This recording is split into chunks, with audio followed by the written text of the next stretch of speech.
शुभ शकुन मांग श्री राम विचार मानिए उत्तम मंगला। गुड मर्निंग बंधुरा केमन आछो सबाई जे जेखान थेके ब्लगटा देखछो असंख्य धन्यवाद मिस मान ब्लगे और एकबार वेलकाम जानिए ब्लगटा शुरू करे दिलाम। आजकेर पुरो ब्लगटा देखते थाको, आशा करी तोमादेर अनेक अनेक भालो लागबे। सकाले उठे बाथरूम थेके आसार परे भाबलाम एकटू गान छेड़े दिई, और एटा किन्तु आमि प्रतिदिनई छाड़ी। आमार एकटा अभ्यास हये गेछे। आमार मैडामेर बाड़ी आमि काज करताम, तो मैडामेरा प्रतिदिन सकाले किन्तु गान छेड़े दित, बोलतो माइंडटा फ्रेश थाकबे, तो तार जोन्नो गानटा छाड़ी। तो सत्यि सेई अभ्यासटा हये गेछे। बाड़ीते गेले कम बेशी शोना हय, और एखाने थाकले तो कन्टिन्यू आमि प्रतिदिन सकाले गान छाड़ी। आमार खूब भालो लागे ठाकुरेर गान, और सकाले टीवी छाड़तेई किन्तु ठाकुरेर गान हय। और आमि प्रतिदिन एकटू हलेও आमि शुनी, 10 मिनिट हलेও आमि शुनी। शोनार परे आमार बाकी काजबाजगुलो करी। तो छेड़े दिए आबार एकटू शुएछिलाम, प्रचंड ठांडा लागছে, आमार शरीरटा खूब ব্যথা, সেই জন্য আমি উঠছিলাম না। পিকুর বাবু বলছে শুয়ে থাকো শুয়ে থাকো। তো পিকুর বাবু তো পুরো রাত কাজ করে এসে শুয়ে আছে, দেখতেই পাচ্ছ। কি করব, বেচারার অনেক পয়সার প্রয়োজন, সেই জন্য রাতভর কাজ করে আর দিনভর ঘুমায়। কিছু সময় জেগে থাকে, তারপরে কিন্তু আবার ঘুমিয়ে পড়ে। খাওয়া চান ছেড়ে আবার গাড়ি চালানো শিখতে যায়, সেখানেও এরকম টাইম দেওয়ার পরেই তারপরে ঘুমিয়ে পড়ে। তোমরা দেখতেই পাচ্ছ বাইরে কিন্তু সবে সকাল হয়েছে, কুয়াশাও ভরে আছে।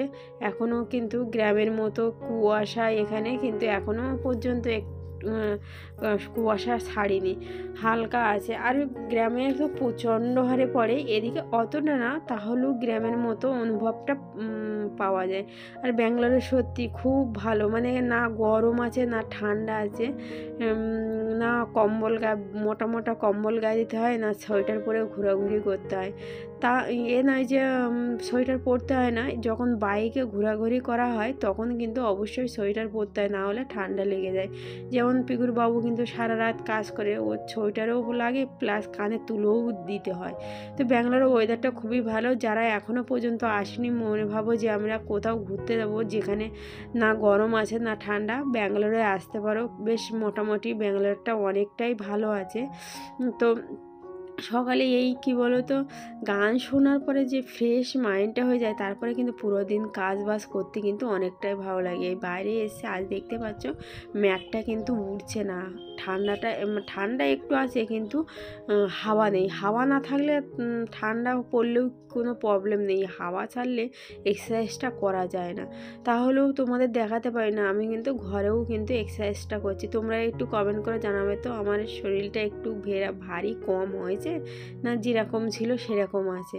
কি করব, সারা দিকে টেনশান ভরে গেছে, যে টেনশান কবে মুক্ত হব। পিকুরবাবু একটা কাজ নেমেছে, সেটা যে কবে হাতে আসবে এবং কাজ শুরু করবে সেটা নিয়ে টেনশানে আছি। তো ওদিকে এক্সারসাইজ করার পরে চলে এসেছি আমি ঘরেতে। ওরা উঠে গেছে, ব্রাশ নিয়ে ওরা ছাদে চলে গেছে, আর এখন আমি বিছানাটা রেডি করেছি। আর এই চাদরটা দেখতে পাচ্ছ, আগেও কিন্তু এইরকম একটা চাদর বিছানা ছিল, আবার সেম চাদর বিছিয়েছি। এই সেম চাদর কিন্তু আমার দুটো, সেই জন্য পরপর আমি বিছিয়ে দিয়েছি। আর একটা ধোয়ার আছে, এখনও ধুয়ে উঠতে পারিনি, শরীরটা ঠিক লাগে না গো, ভীষণ গা হাত পা ব্যথা যন্ত্রণা হতেই থাকে। পিকুর বাবু গাড়িটা নেওয়ার পরে আমি একটু ভালো ডাক্তারের কাছে যাব, অনেক পয়সা খরচা হবে বলে আমি আর যেতে পারি না। তারপরে এই যে টেনশান তো টেনশান, তো তার জন্য শরীরটা ফ্রিও হচ্ছে না। এই দেখো তোমাদের বলি না ধোসা খাই, আমি কি করে বানাই দেখো, কতগুলো জিনিস দিয়ে কিন্তু আমি ঢেকে রেখেছি।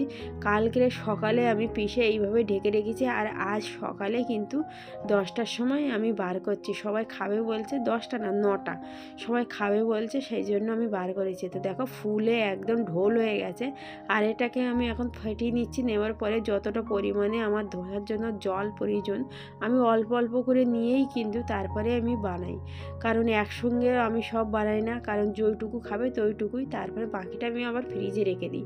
তো দেখো আমার ধোসা বানানো কমপ্লিট হয়ে গেছে। এখন পিকুর বাবু চাটনি বানিয়েছিল, সেই চাটনি দিয়েই কিন্তু ধোসাটা খাচ্ছে। এই আমার ছোট্ট পরিবার, তোমাদের কেমন লাগলো আমার এই ভিডিওটা, লাগছে প্লিজ কমেন্ট করে জানিও। ভুল ত্রুটি হয়ে থাকলে ক্ষমা করে দিও, আর খারাপ ভালো তোমরা যদি কমেন্ট না করো তাহলে কিন্তু আমি কিছুই বুঝতে পারছি না।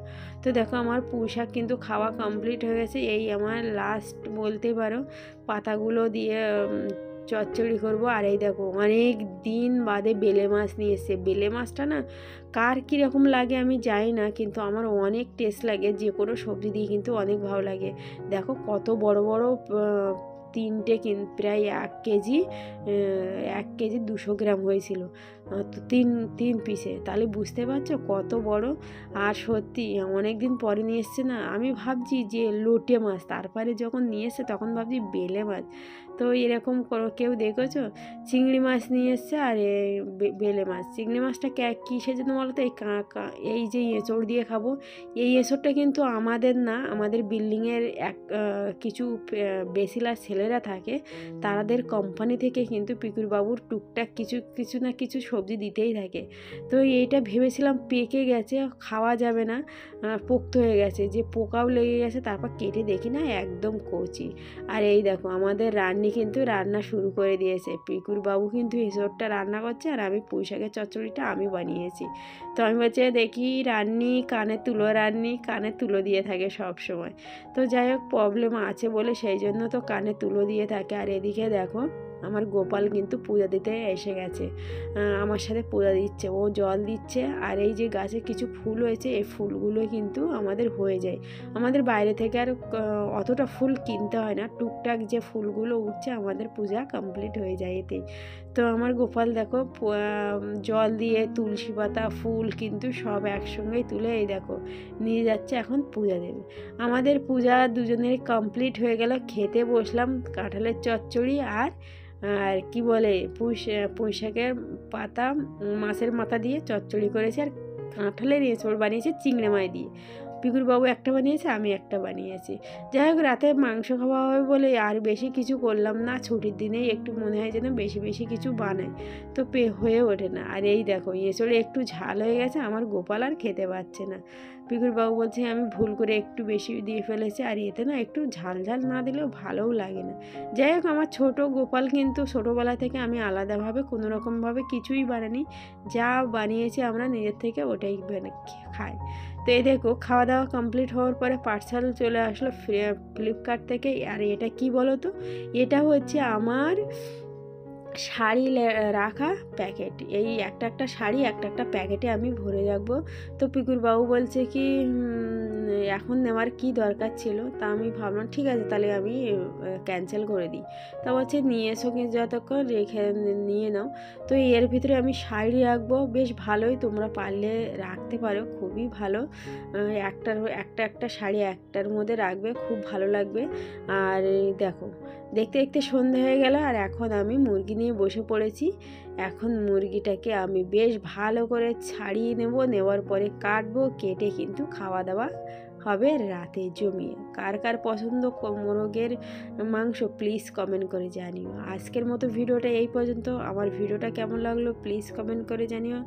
কাছে দূরে যেখান থেকে দেখছো না কেন প্লিজ চ্যানেলটা সাবস্ক্রাইব আর লাইক করে পাশে থেকো, আর একটা কমেন্ট করে জানিও যে এই ভিডিওটা তোমরা কোথা থেকে দেখছো। তো ভিডিওটা এই পর্যন্ত, তোমরা ভালো থেকো, সুস্থ থেকো, টাটা।